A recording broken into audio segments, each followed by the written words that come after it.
este video, veremos los tipos de distribuciones de probabilidad. y este es el primer video de una serie de videos debido a lo largo del tema.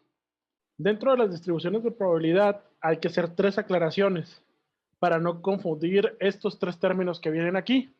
La distribución de frecuencias que hemos estado viendo a lo largo del curso relacionada con estadística descriptiva es una de las definiciones que podemos hallar relacionadas con distribución, pero son de frecuencias. Y esta misma definición se relaciona con lo que vamos a ver y vamos a puntualizar, que es la distribución de probabilidad o distribuciones de probabilidad. Y posteriormente veremos lo que viene siendo distribución de muestreo, que sería nuestro tema 3. Pero bueno, todos los ejercicios anteriores, como les comento, se estuvieron desarrollando con una distribución normal o campana de Gauss. Conforme vaya viendo ahora las distribuciones, una distribución normal se caracteriza por esta fórmula y nos dice que esta distribución normal está caracterizada por una mu determinada y una sigma, que en este caso sería la desviación estándar con cierta característica. Entonces, estos son parámetros que nos ayudan a caracterizar una distribución normal. Entonces, ¿qué entendemos o qué es lo que vimos o tratamos de aprender al momento de ver distribución de frecuencias?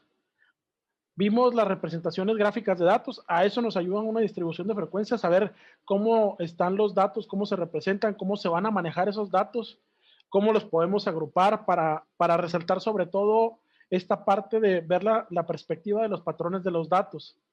En sí, tratar de ver la asimetría, si es simétrico o no, porque ahí con la cuestión de la asimetría podemos saber si es una campana de Gauss o tiene otro tipo de distribución, nuestros datos, si es simétrica o asimétrica, porque aquí también nos daría o nos llevaría a hacer el análisis por medio de otro tipo de distribución. O es las otras características o parámetros, que si es modal o multimodal. Y ahí también tendríamos que ver otro tipo de características de distribución, otro tipo de distribución. Ahora, ahí nos ayudaría a identificar si la distribución es normal o no. Ahora, también vemos aquí que podemos caracterizar o tratamos de caracterizar con la distribución de frecuencias su dispersión, o si no tiene mucha dispersión, o si es homogénea o es heterogénea con respecto a la media, para ver si están concentrados los datos o están muy dispersos los datos cerca de la media. Esto nos habla de otra característica más de la población. Entonces, eso es lo que podemos ver por parte de distribución de frecuencias. Ahora, la distribución de la probabilidad, ¿qué nos da o qué nos puede indicar? Esta se relaciona directamente con la probabilidad de frecuencias, o sea, sí están íntimamente relacionadas, pero de cierta forma podemos decir que la distribución de probabilidad es la distribución de frecuencias teórica. ¿Qué es lo que va a pasar? ¿Cómo se va a encontrar? ¿Qué tipo de forma va a tener de forma teórica? Y describe la forma que tiene la curva en que se espera que varíen los datos. O sea, el patrón que va a tener de comportamiento esos datos. Eso es lo que es la distribución de probabilidad. Y se utiliza para hacer inferencias, en sí para determinar si está dentro de esos límites, si pertenece a esa población. Se pueden comparar, por ejemplo, hipótesis. Se puede comparar si está dentro de ese límite o no está comprendido dentro de esos valores de la población, si está dentro de ese cuartil o no, o sea, cuestiones de ese tipo, ¿no? Y se toma la decisión en cuestiones de incertidumbre. ¿Qué error quiero tomar? ¿Hasta dónde me voy a arriesgar a ver si mis datos están dentro de esa población o no? Con esas características. Y al mismo tiempo, esta probabilidad de distribución se clasifica como discreta y continuas. O sea, las distribuciones se clasifican en estas dos, igual que las variables que vimos anteriormente. Pero bueno, entonces, ¿qué tipos de probabilidad hay? De distribución de probabilidad. Esos tipos de distribución de la probabilidad, como decíamos, puede haber de dos tipos, continuas y discretas. Para la parte de las continuas vemos la normal estándar, la t-students, que ya es la normal es para poblaciones a un cuanto grandes, a lo mejor mayores a 30. La t-student trata de ver números más pequeños. La F de Snedeker o de Fisher también, la chi cuadrada, la gamma, la Weibull, la beta, la uniforme, la long normal, que la uniforme no tiene mucha aplicación, pero de todas maneras, pues se establece como una continua, la exponencial y la triangular. Estas se consideran distribuciones continuas. Ahora, porque van de cero hasta de cierta manera, pues datos que pueden ser, por ejemplo, si fuera el peso hasta de algo, pues puede tener valores muy, muy alejados del cero, ¿no? Pero son valores reales. La única que maneja valores que no son reales y que el punto medio es cero de la curva es la normal estándar. Y se tendría que estandarizar el valor para poder ver ¿cómo se llama? Los límites de la curva con respecto alejado de un lado de cero hacia la derecha o hacia la izquierda.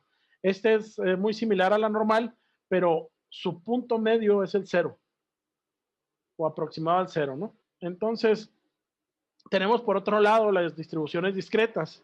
Y aquí tenemos la binomial, la Poisson, la hipergeométrica, la multinomial y la multihiperbólica.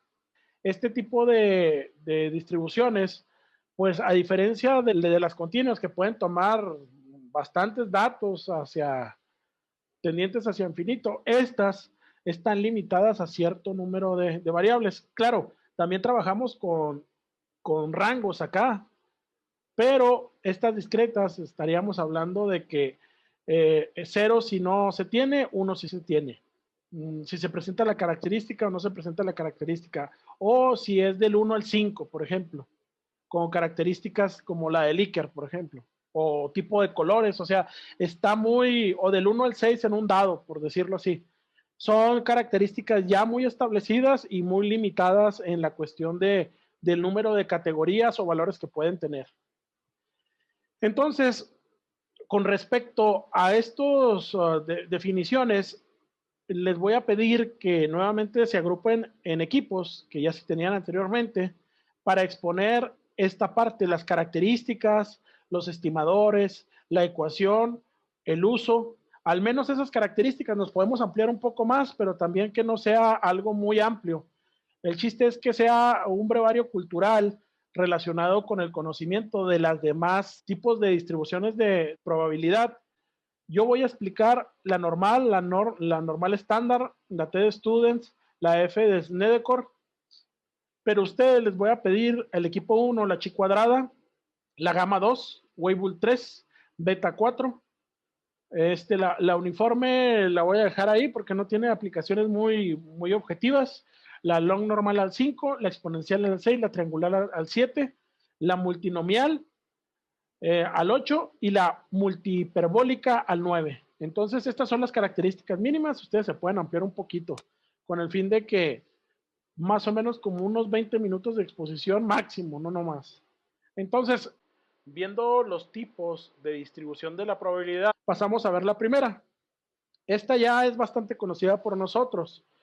Y claro, es una probabilidad continua que es muy importante, ya que esta distribución normal han aportado varios matemáticos a ella en su desarrollo. Y podemos resaltar el caso del astrónomo y matemático del siglo XVIII, Carl Gauss, que es al que conocemos todos por la campana de Gauss. En honor a él se le puso este nombre.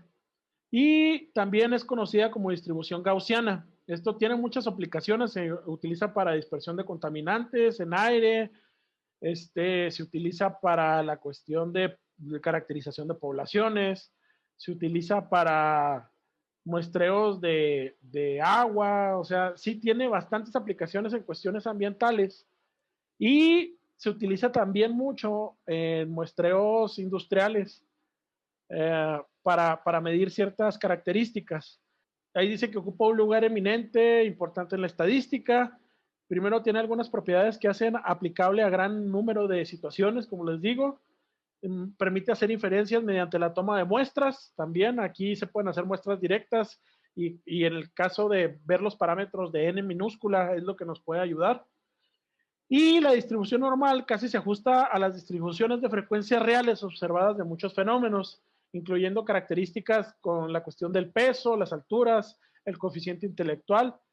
Resulta de procesos físicos, dimensiones, rendimientos también, y muchas otras medidas de interés para los administradores, para los químicos, para los licenciados, los matemáticos. Esta es la distribución que generalmente le enseñan a uno en estadística descriptiva.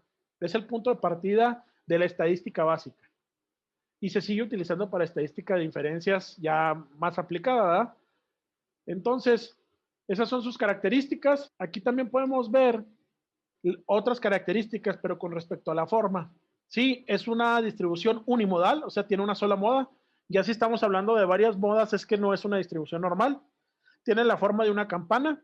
Es el caso, aquí vemos las diferentes campanas, según si es leptocúrtica, mesocúrtica o platicúrtica.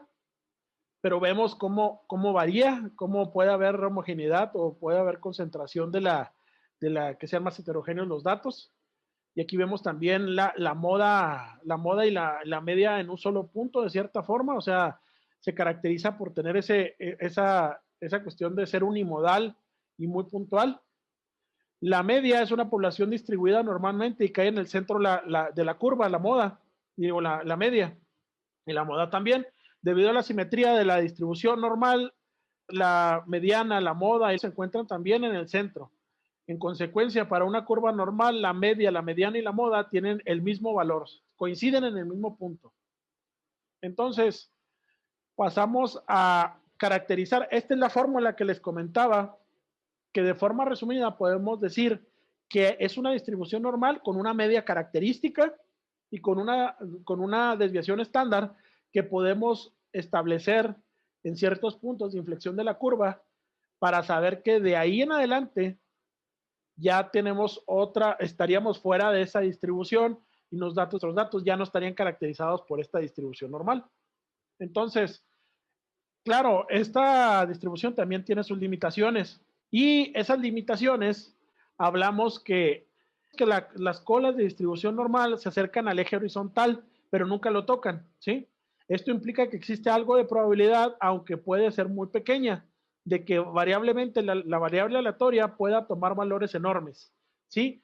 Cuando tenemos valores enormes, el gran problema es que esa es la limitante de esta campana también, o sea, hay cierta homogeneidad en los valores y se concentra hacia el centro. Y entonces tendríamos, si nosotros trabajamos con valores más grandes, tendremos a ver de que esta distribución también no nos sirve, ¿sí? Entonces, y aquí ponen el caso de, por ejemplo, en la cuestión del peso, pues una persona de 2,000 kilogramos, pues sería muy extraño verlo, pero se pudiera dar la probabilidad, pero estaría fuera de la característica de una campana de Gauss. Desde luego, nadie creería de la existencia de tal persona. Un peso de 1 tonelada o más estaría aproximadamente 50 desviaciones estándar a la derecha de la media y tendría una probabilidad con 250 ceros justo después del punto decimal. No perdemos mucha precisión al ignorar valores tan alejados de la media, pero a cambio de la conveniencia del uso de este modelo teórico, debemos aceptar el hecho de que se pueda asignar valores imposibles en la práctica. Bueno, entonces, estas son las limitaciones, pero también es importante, antes de ver las demás distribuciones, que si bien nuestra población o nuestra muestra no se caracteriza por tener una distribución normal, entonces tenemos que ver a qué o con qué parámetros de una distribución de otro tipo vamos a tomar. Nosotros ya vimos arriba los tipos de distribuciones, pero aquí nos comentan cómo hay que seleccionar qué tipo de distribución voy a utilizar cuando no se ajuste a una distribución normal.